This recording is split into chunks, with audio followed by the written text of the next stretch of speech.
essa dobradinha, né? Essa dupla. Bora, Cláudio. Bora.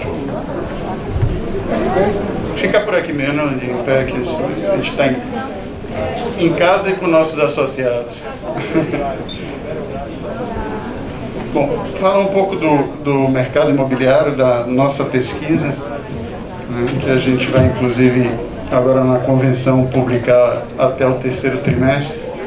Mas só voltar um pouco, quando o prefeito aqui comentou que governar num período de crise, como ele pegou aí o ápice da Covid, né, e agora esse retorno, para nós também, como empresários e como presidentes que estamos das entidades, foi muito desafiador, né? E nós conversávamos muito e todo mundo naquela insegurança a gente procurou fazer os nossos investimentos e colocar as nossas atenções mais para a pesquisa, mais para pesquisas multidisciplinares, para que a gente pudesse entender tudo aquilo que a gente estava passando, o que estava acontecendo no mundo, de que forma estava sendo feito no nosso setor, principalmente nos outros países, nas outras grandes cidades, para que a gente pudesse também trazer isso para nós. E uma pesquisa dentro do comportamento do nosso público consumidor, né? O que é que os clientes estavam vendo do mercado imobiliário, o que é que eles esperavam do mercado imobiliário e da sua necessidade nas suas moradias. A gente sabe que o lar, né, e nossa casa se tornou o grande centro de atenção de todos nós. A nossa valorização do nosso bem mudou bastante, né? Aquele conceito de que a gente tinha antes de passar mais tempo fora de casa se inverteu. A gente começou a conviver 24 horas dentro de casa e fazendo nossas atividades, não só pessoais, mas também de toda a nossa família.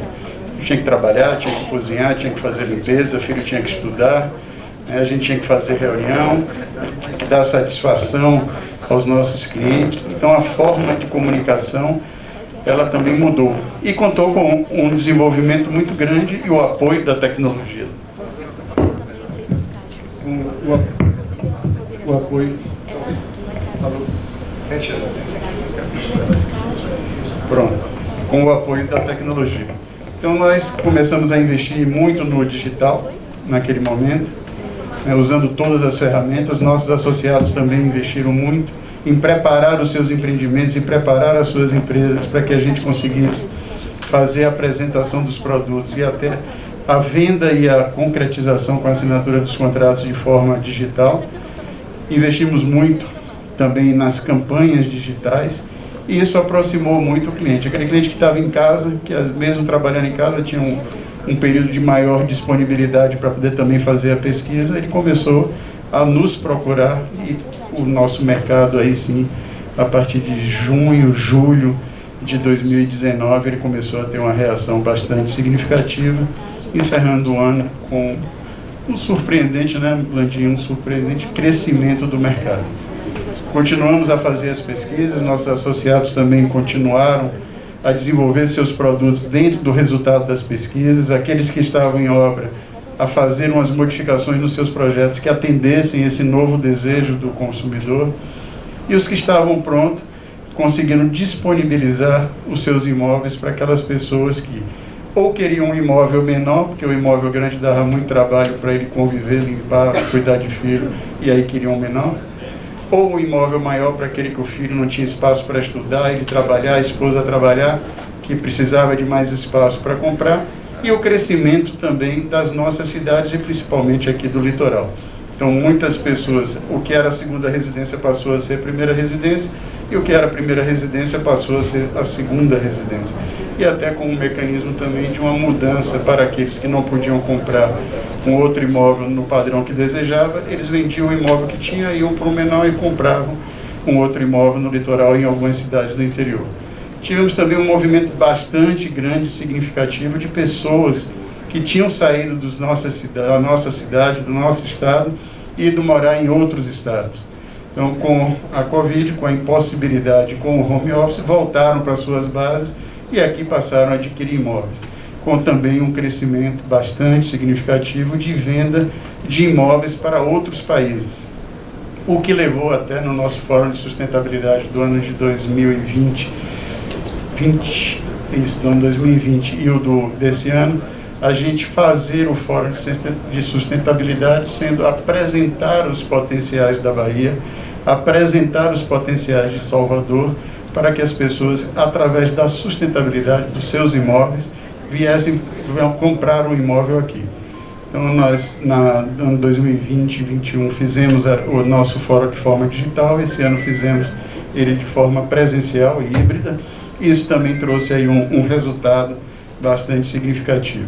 E para poder, Landim, encerrar esse primeiro momento aqui com a gente, eu vou pegar aqui para vocês o resultado desse ano de 2022 até o fim do terceiro trimestre, que também, ele, apesar de ser um ano de eleição, um ano que a gente sabe que tivemos uma eleição bastante polarizada, onde as atenções, a partir do mês de setembro, outubro, elas ficaram todas voltadas para o que iria acontecer, quem iria ganhar, quais seriam as consequências das vitórias de um lado ou de outro. Isso fez com que o nosso mercado realmente desse uma desacelerada nesse período, a partir de setembro, outubro, e aí agora ainda um pouco devagar, mas com as perspectivas aí quando sair os anúncios dos ministros, a gente começar a ter um crescimento de volta do mercado. Uma outra coisa que ajudou bastante o mercado imobiliário durante o período da pandemia, a redução das taxas de juros, que a gente chegou a ter Selic de 2%, isso trouxe um público bastante grande para a aquisição do imóvel, e muitas pessoas aproveitaram esse momento também para trocar o seu imóvel, para substituir o seu imóvel. Com o aumento da taxa de juros, os bancos ainda ficaram até o mês de maio, junho, uma taxa ainda de 9% ao ano, 9,5% ao ano, e quando a gente abate uma inflação aí de 5, 5,5%, 6%, a gente ainda tem um juros real em torno de 3%. Com a previsão agora, ontem começou a se falar já de uma possível subida da Selic, isso torna também a trazer uma nova preocupação para o mercado imobiliário. Infelizmente, inflação é pior do que os juros, né? Porque os juros é o remédio da inflação. Então, a gente tem que combater a inflação, a gente tem que ter o crescimento econômico para que ela fique sob controle e que as taxas de juros possam recuar. Mas o primeiro trimestre em Salvador, desse ano de 2022, nós lançamos 1.394 unidades, com um VGV de 495 milhões, e dessas 1.394 unidades, 1.011 foram comercializadas dentro do primeiro trimestre, com um VGV de 450 milhões de reais. No segundo trimestre, nós lançamos 1.299, praticamente a mesma coisa, só que com um VGV um pouco menor, de 486 milhões, e comercializamos 1.028 unidades. Então a gente começa a ver que aquelas unidades que estavam sendo trabalhadas no primeiro trimestre, uma parte foi ainda comercializada no segundo trimestre, fazendo com que tivéssemos uma venda maior no segundo trimestre do que no primeiro trimestre. E nesse terceiro trimestre, nós tivemos aí sim um aumento do número de unidades lançadas, fomos para 1.611, então a gente cresce praticamente 20% em relação ao primeiro e o segundo trimestre, né, com um VGV de 665 milhões, com 1.534 unidades vendidas. Né, e hoje nosso estoque, como a gente chama de disponibilidade, né, para não falar estoque, geralmente estoque remete a alguma coisa que encalhou, né, mas a nossa disponibilidade hoje são apenas de 5.787 unidades em todo o nosso estado da Bahia, Salvador e região metropolitana. Concentração de interesse social e mercado imobiliário. Aqui não, nessa disponibilidade é só o mercado imobiliário, fora da habitação de interesse social. Então esses são os dados da gente, né, o mercado, como todo o brasileiro, como todos vocês, é esperar agora, aguardar, é ver o que vem para o início do ano que vem, para que a gente possa de novo voltar a crescer, sempre com otimismo, segurança, né, e criando as alternativas que atendam à demanda que existe para a compra do imóvel. A gente continua, a última pesquisa que também foi feita, a demanda de procura do imóvel, ela continua ainda na casa de 68% para a pessoa adquirir o imóvel em 8 meses, 6 e 8 meses. Então, a gente significa que a gente tem uma grande demanda, né? É um desejo de todos nós ter o seu patrimônio, ter o seu imóvel que além de ser o local que a gente vive, é também um bem de segurança, é um investimento que traz para a gente uma estabilidade, né, e para toda a família, e a gente sabe do potencial e da necessidade que existe no Brasil e principalmente aqui no Nordeste, na Bahia e em Salvador. Então eram esses primeiros comentários, né? Passo a palavra aí para você. Excelente, excelente, Cláudio. É engraçado que você coloca, vai ser interessante a gente complementar, porque a construção civil vem nessa mesma linha, né? A gente está 20 meses com crescimento de emprego na construção civil, hoje a gente acumula 152 mil empregos, é o saldo estoque de emprego nosso, quer dizer, é um crescimento, um número. Nós somos o maior estado empregador do Nordeste, com 20% da demanda, e Salvador com 23% de todo o estado, e desses 23, quer dizer, 20 dos 23, a construção civil de edificação, dentro daquela linha do estratificação entre obras de infraestrutura, obras de edificação e obras especiais, é 1/3. Então tem todo alinhamento nessa questão, quer dizer, tem o pessoal da CEBIC, né, Nilson? O Zé Carlos fala, a venda de ontem é a obra de hoje, né? Então, o que está se traduzindo é exatamente isso. Esse aumento de emprego é exatamente fruto do mercado imobiliário que oportunizou o lançamento, os novos empreendimentos, está gerando emprego agora para a gente. Nós enfrentamos aí, ao longo deste ano, uma tendência de aumento de insumo de material acima dos números padrões normais, e isso começou com uma série pontual de alguns insumos. No primeiro momento, entendendo isso como a quebra do ciclo da cadeia de suprimentos, mas a gente percebeu que depois isso se tornou genérico e repetitivo. Isso é uma coisa que a gente tem combatido. O Ângelo, de forma brilhante, liderando a cooperativa, a Coopercom, tem demonstrado que a gente juntos, a gente pode conseguir comprar materiais de forma coletiva em condições especiais. Ângelo tem produzido aí bons resultados. Se eu não me engano, 10 milhões de operação, não foi isso, Ângelo? Fecharam? Já. 10 milhões de operação este ano. Esse então, ano já estamos em 34 milhões. Foram 52 elevadores, não é isso? 52 elevadores juntos, que a gente tentou combater então esse aumento desses preços. Então a gente tem conseguido buscar, através dessas alternativas, tentar estabilizar o nosso preço da construção, pelo menos criar um preço de referência, e aí discutir também a nível internacional. Pense que quando vocês falam, a Bahia, sendo 20% do Nordeste, ele tem o potencial de comprar onde a gente quiser. É pena que a Ucrânia está em guerra. Quem estava sondando comprar aço na Ucrânia. Eu não sabia, mas a Ucrânia é um dos países com a maior capacidade técnica de reciclagem de aço.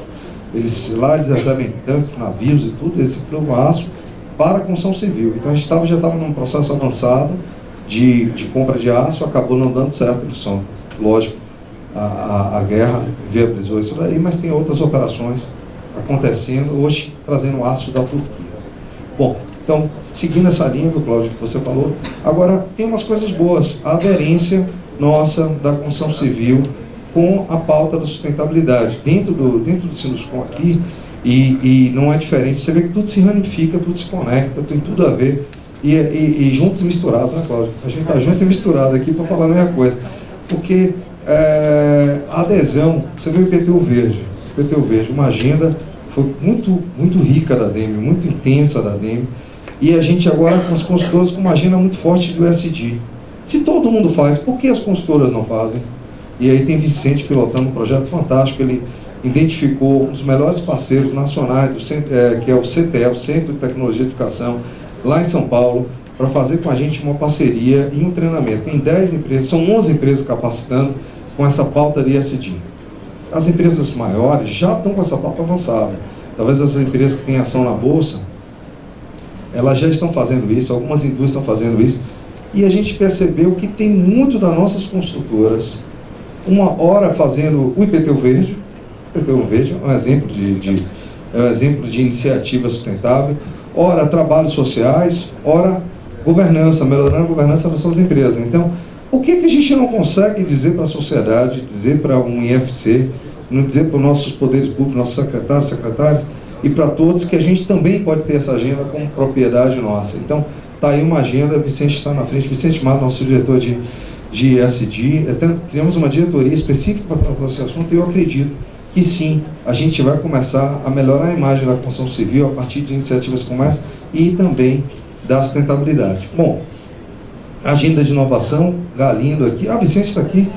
Ô, chefe, você está aqui, desculpe. Eu procurando você em tudo que é lugar, e ele aqui do lado.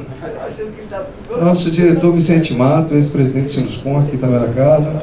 E a agenda de inovação. É outra agenda, uma outra pauta, ali está ali, Galindo, ali eu consegui localizar logo, Galindo. A agenda de inovação, que é uma agenda muito forte para o Sinuscom. A gente não pode construir do mesmo jeito que a gente construía no passado. E diga-se passagem, quem acompanhou o programa de habitação de interesse social, está aí alguns aqui, os mestres aqui, Carlos Henrique, Ângelo, Humberto ali, empresas que praticaram. Como foi rápido a mudança da construção civil quando precisou. A gente precisava sair do bloco sobre bloco e tirar do canteiro. Você imagina que um canteiro de habitação de interesse social tem que ter um volume. Então está falando de 500 unidades, 1.000 unidades, 1.500 unidades, eu acho que é o teto da habitação de interesse social numa mesma região, dentro de um raio. Você tinha um mundo, era um mundo de pessoas. Rapidamente foi entendido, foi buscado solução fora do país, em outros locais. Hoje se constrói parede concreta, que tem melhor desempenho. A gente consegue conseguir com mais celeridade, mais velocidade. A capacidade de produção hoje no canteiro é uma casa, a gente consegue fazer uma habitação a cada 5 dias. Então dê oportunidade que vai ser feito. E nessas adaptações a gente conseguiu agregar, aí sim, com tecnologia e inovação, a gente conseguiu agregar novas ferramentas, novas soluções sustentáveis e outras. Eu soube até que em alguns estados, o programa habitacionais é até a instalação de equipamentos e soluções sustentáveis. Ora, não é um problema nosso água quente, mas no sul do país é. Então tem outras soluções lá que fizeram todo sentido. Então são duas agendas que nós estamos trabalhando aqui. E falar no final aqui, falar um pouquinho sobre o panorama do nosso setor. Então, o que eu queria dizer para vocês, a mensagem é, a gente está muito, Cláudio, é verdadeiro, a curva de crescimento de emprego, quando o mercado imobiliário lança, a construção civil aqui responde rápido e a gente gera emprego. É emprego na veia. Quer gerar emprego? Não tem outra ferramenta, não tem outra ferramenta tão boa como a construção civil. E incentivar a construção civil lá na ponta faz todo sentido. Quando você tem o IPTU verde, quando você fala sobre o dólar verde. Então, quando a gente consegue isso daqui, a gente traz um resultado muito bom, que é emprego. Emprego, gerar economia e fazendo melhor, que eu acho que ele está falando. Eu vi o prefeito falando uma mensagem muito interessante sobre ele até se emocionou, eu acho que a percepção não foi só minha, quando ele fala que tem 2 anos sem acidente de trabalho. Outra agenda aqui dentro do Sinuscom, constante, eu estou vendo você, Rogério, você está dizendo não, mas eu vou falar com você também. Rogério é nosso diretor de SST, Recursos Humanos. A agenda constante do Sinuscom sobre saúde e segurança do trabalho. A gente tem feito aqui de forma constante, é constância de propósito nosso tratar a saúde e segurança. Então, é outra que nós estamos tratando aqui no Sinuscom. E se você olhar de números da construção, acidentes de trabalho, a gente tem monitorado algumas notícias. Eu diria para você, se não foram todas, a maioria é da construção informal, já não é mais da construção formal, porque a construção formal está preocupada com essa agenda também de saúde e segurança do nosso colaborador. Bom, principalmente na pandemia, né, Vani? Principalmente nos nossos casos foram muito poucos. Na pandemia, a Salvador deu um exemplo, foi rápido, identificou um parceiro forte, o SESI, que tem toda a capacidade técnica, não só, estou falando técnica de engenharia, mas também de medicina. A gente rapidamente identificou aquela blitz do canteiro, onde a gente foi orientar as pessoas do canteiro para poder como continuar o processo. E não parou o canteiro jovem em Salvador. E eu não me recordo de ter casos, ter sido a construção civil motivo de contaminação ou extensão da pandemia, enfim, o que for. E transformou esses nossos colaboradores em multiplicadores, né? Porque levaram para dentro de suas famílias o mesmo conceito da higienização e dos cuidados que eles tinham no canteiro de obra. Numa época de desinformação fazia todo sentido. Perfeito, Cláudio, perfeito. E lembrar um pouquinho também do Revit, né? Você falou de tecnologia, o Revit está aí, o primeiro projeto, né? A primeira capital do Brasil que teve o projeto aprovado pelo Revit, né? Foi aqui também em Salvador. E o crescimento que tem tido aí nos projetos desenvolvidos pelos incorporadores e também pelos escritórios, né, dos nossos projetistas. Eu acho que você está falando com o Gabriel aqui, antes de começar aqui a reunião, eu acho que a CEDU acertou no alvo. Se ela quer dar celeridade ao processo de aprovação, se ela quer multiplicar isso e tornar transparente, isso é governança, isso é decidir. A gente poder aprovar um projeto usando uma ferramenta do BIM, quer dizer, a gente potencializa. Eu não sei se todos são familiarizados com o BIM. O BIM é uma tecnologia que nos permite construir virtualmente nossas edificações, com todas as propriedades e características e informações necessárias para poder a gente conseguir quantificar e compatibilizar projetos. Quem já viu aqueles filmes de tecnologia que abre parede, o pessoal desce, é aquilo ali. Só que aí a gente agora está trazendo isso para a nossa realidade da construção civil de uma forma muito intensa e com uma propriedade maior, porque aquilo foi feito para construir. Aqui a gente está conseguindo a Bahia realmente desponta, né? Aprovar o projeto BIM. Agora precisamos que universalizar celeridade, porque se o discurso é 90% dos itens são critérios objetivos da aprovação na escola. Com o BIM a gente pode fazer isso aí em minutos, em dias, não é isso? Isso. Só falta implantar o Torre Transcom. Mas já é um avanço. Bom, acho que aí tem um panorama, né, Cláudio? Eu acho que você deu para ter uma noção, nossos secretários, todos estão aqui, deu para ter uma noção do que um pouquinho como a gente está trabalhando juntos para melhorar a nossa cidade e despontar. Enfim, foi um prazer. Rapaz, não é dupla sertaneja, mas deu certo, né? Sempre é.